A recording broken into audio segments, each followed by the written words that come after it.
충치가 겉에만 이렇게 교합면을 따라서 생긴 건데 제거를 해보면 되게 깊은 경우가 많거든요. 근데 환자분들은 그걸 잘 모른단 말이지. 충치로부터 방어해주는 방어막이기도 해요.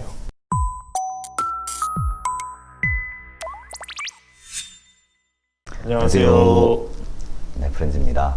오늘 준비한 영상은요, 치아 내면이 어떻게 생겼는지. 대학에서는 이런 실험을 실제로 많이 하잖아요. 식편이라고 해가지고 많이 하죠. 치아를 이렇게 얇게 잘라서 현미경으로 관찰해 보기도 하고요. 충치가 있는 치아를 잘라서 보기도 하는데, 이거 실제로 저희 사포에다가 엄청 하잖아요. 네, 얇게 해서 자르는 영상 제가 찍어왔습니다. 같이 볼게요. 네. 사랑니를 쓰긴 했는데요. 사랑니여도 이제 뿌리가 좀 잘 살아있는 걸로 실험을 했어요. 충치가 좀 있어요. 저 정도 충치가 자르면 어떻게 보이는지. 아니, 겉에서 볼 때는 충치가 꽤 있는 것처럼 보이잖아요, 그죠? 약간. 해서 자른 모습입니다. 생각보다 깊죠. 네, 뭐 생각해보실 필요가 사실 없죠. 사실 저 이런 거로 좀 질문을 많이 받는 게 네. 치아가 보면 외형이 무너진 게 아니잖아요. 또 외형을 그대로 유지하고 있는데 충치가 겉에만 이렇게 교합면을 따라서 생긴 건데 제거를 해보면 되게 깊은 경우가 많거든요. 근데 환자분들은 그걸 잘 모른단 말이지. 맞아요. 그게 또 오히려 반대로 까만 거 조금만 있어도 엄청난 충치가 생긴 줄 알고 그걸 되게 없애하고 싶어 하시는데, 맞아요. 보통 계속 갖고 있다가 어느 날 거울을 자세히 봤을 때 까만 게 발견되는 경우가 더 많은 것 같아요. 일단은 왜 이렇게 깊게 형성이 되어 있는지 모식도를 한번 띄워볼게요. 보시나요? 네. 보이나요? 아우, 잘 네, 보이죠. 착한 네. 마음으로. 네, 알겠습니다. 그래서 모식도를 보시면은 치아는 세 종류로 봐야 돼요. 범랑질 첫 번째, 두 번째는 상아질, 그 다음에 치수. 치수라는 게 우리가 신경이라고 말하는 걸 갖다 치수 조직이거든요. 원래 정식 명칭은. 그다음 배각질이라고 해서 뿌리 겉면을 둘러싸고 있는 조직도 있는데 치아 같은 조직이긴 한데 분류상으로는 치주 조직이에요. 그렇죠, 치아 그렇죠. 주변 치아 주변 조직이죠. 조직입니다. 잇몸 뼈랑 비슷하게 분류가 돼요. 오히려 제일 겉면에 제일 단단하고 우리가 생각하는 치아는 범랑질이거든요. 그렇죠. 범랑질은 범랑소주라고 하는 구조물이 있는데 이게 결이 있어요. 깨져도 맞아, 결대로 맞아. 깨지고, 맞아. 충치도 그 결을 차단막처럼 인식을 해서 한쪽에만 뚫리면은 옆으로 잘 안 퍼지게 돼 있어요. 이 범랑소주들이 단단한 구조물이어가지고 서로 얼기설기 얽혀 있는데 주행하는 경로가 있어요. 우리 몸에서 제일 단단한 조직 중에 하나잖아요. 맞아요. 되게 특이한 게 뼈 되게 딱딱하잖아요. 네네네. 이런 뼈보다도 딱딱한 게 범랑질이에요. 갈비 뜯고 하는 게 이렇게 단단하기 때문에 가능한 겁니다. 이게 깨질 정도의 일이 벌어졌다라고 하면은 되게 큰 충격을 받았을 때 깨지게 되는 거죠. 기본적으로 제일 단단하고 씹는 역할을 해주는 제일 중요한 구조물이고, 충치로부터 방어해주는 방어막이기도 해요. 충치로 그렇고 방어도 하고 사실 온도 자극에도 제일 강해가지고 맞아요. 사실 여기, 예. 그렇죠. 범람질이 잘 싸고 있으면 그 부분은 사실 차가운 거나 뜨거운 걸 먹었을 때 자극이 많이 없죠. 맞아요. 뭐 예쁘게 보여주기도 하는 부분이기도 하고요. 보통 우리가 치아라고 생각하면 범람질을 생각하시면 되는 거예요. 네. 그 안에 이제 조직들을 보면은 상아질이라고 하는데요. 상아질은 약간 노란빛이나 이제 주황빛을 띠는 내부 구조물이거든요. 그렇죠. 네. 치수 겉하고 이제 범랑질의 안쪽을 차지하고 있는 넓은 조직이라고 보면 되는데요. 상아질하고 범랑질 차이는 간단하게 얘기하면 좀 더 약한 조직이에요. 덜 단단한 거죠. 그렇죠. 네. 기본적인 차이는 무기질과 유기질의 비율인데요. 무기질이 비율이 많으면은 딱딱한 거죠. 그렇지. 네. 우리 뼈도 무기질이 더 많게 돼 있는데 이런 비슷한 섬유군들이 다 분포하게 되어 있고요. 상아질은 이제 유기질 비율이 높고요. 범랑질에 비해서요. 그치. 그래서 이제 좀 약하기 때문에 범랑질을 뚫고 침범한 충치가 상아질에서 퍼지는 역할을 하게 됩니다. 그렇죠. 세균들도 유기질을 먹고 대사를 하잖아요. 겉에는 조그만 틈이 보이는데 엑스레이 찍어보면 이렇게 확 퍼져나간 게 또 보이는 경우가 맞아요. 있어요. 네. 그 경우에는 상아질로 침범하자마자 범람질이랑 상아질 중에서 상아질이 약하고 유기질이기 때문에 그쪽에 이제 계속 충치가 번식을 하는 거죠. 단단한 범람질을 잘 못 건드리고요, 오히려. 상아질에서 이렇게 퍼져가지고 치아가 겉에는 멀쩡해 보이는데 살짝 건드려 보기만 해도 밑에가 아예 쑥 꺼지는 그런 충치가 생기는 경우가 있습니다.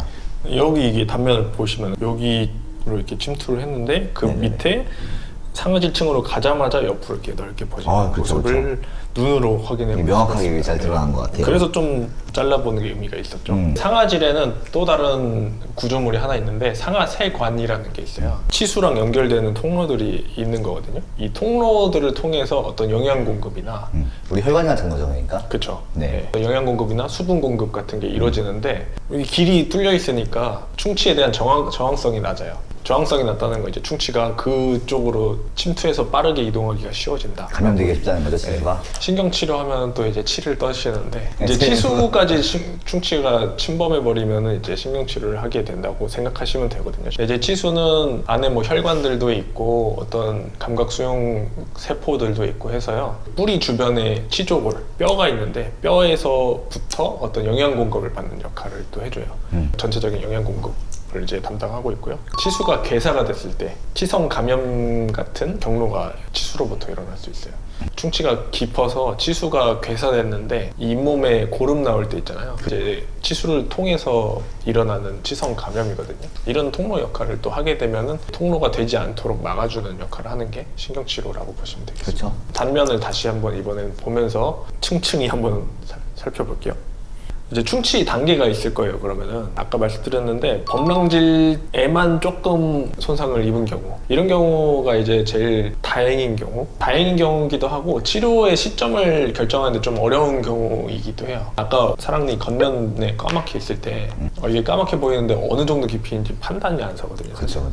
그래서 이제 정지성 우식, 진행성 우식을 우리가 구별을 하게 되는데 사실 눈으로 구별하기가 되게 힘든 경우가 많습니다.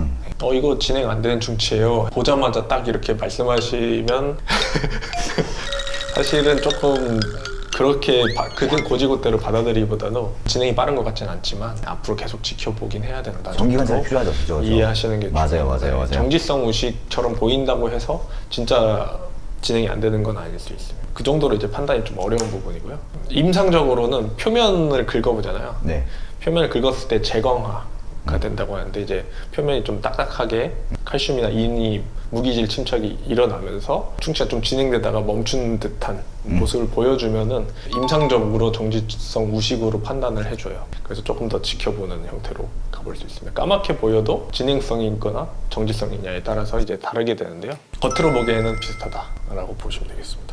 그래서 조금 더 확실하게 충치 치료를 적극적으로 해줘야 될 때는 표면이 조금 손상 입은 거를 딱 우리가 캐치할 수 있으면 이제 속에도 뭐가 문제가 생겼구나라고 할 수 있는데 긁어봤을 때 스푼으로 떠지면 나올 것처럼 되게 퍼석퍼석하죠. 맞아요. 표면이 끈적끈적하게 느껴지기도 하고 그쵸. 아니면 구멍이 심하게 뚫려 있을 수도 있어요. 단단한 범랑질 조직을 뚫고 상아질까지 침범하기 시작했다라고 볼 수 있는데 정확하게는 교익 방사선 사진이나 치근단 방사선 사진을 통해서 정확하게 진단을 하고 그쵸. 만약에 상아질까지 침범을 한 게 확실하다라고 하면은 특징적인 이런 형태가 있거든요. 역삼각형이라고 표현하죠. 저기. 역삼각형 같은 형태가 엑스레이 상에 나타난다. 이렇게 잘라서 볼 수는 없으니까요. 이거는 확실히 치료가 좀 빨리 필요한 상황이라고 판단을 할 수가 있습니다.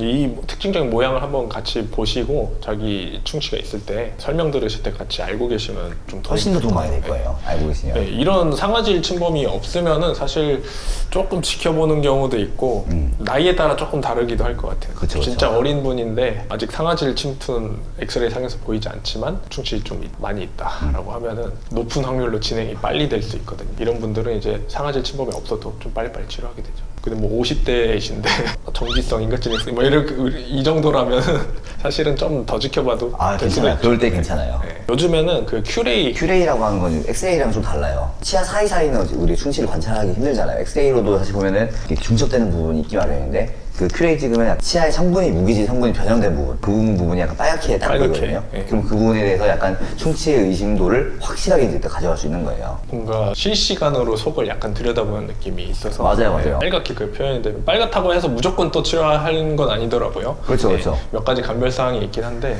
사람마다 또 그게 다르잖아요. 또 네, 그래서 그 표준화하고 스탠다드하는 게 좀 필요하긴 하지만 그래도 진단하는 데는 도움이 많이 되는 거예요. 도움이 훨씬 네, 많이 훨씬 될 것 많이죠. 같아요. 뭐 이런 장치들도 있고요. 다음에 큐레이에 대해서 한번 제가 영상을 좀 준비해 볼게요. 네, 좀 가져와 주세요. 좋네요. 가져오라고요? 비싸 임마. 빌려. 알았어. 그래서 이제 좀 과잉 진료나 오진을 피하기 위해서 이런 장치들도 많이 나오고 있습니다. 그 정도로 판단이 좀 힘들다는 것도 잘 알고 계시는 것도 좋을 것 같아요.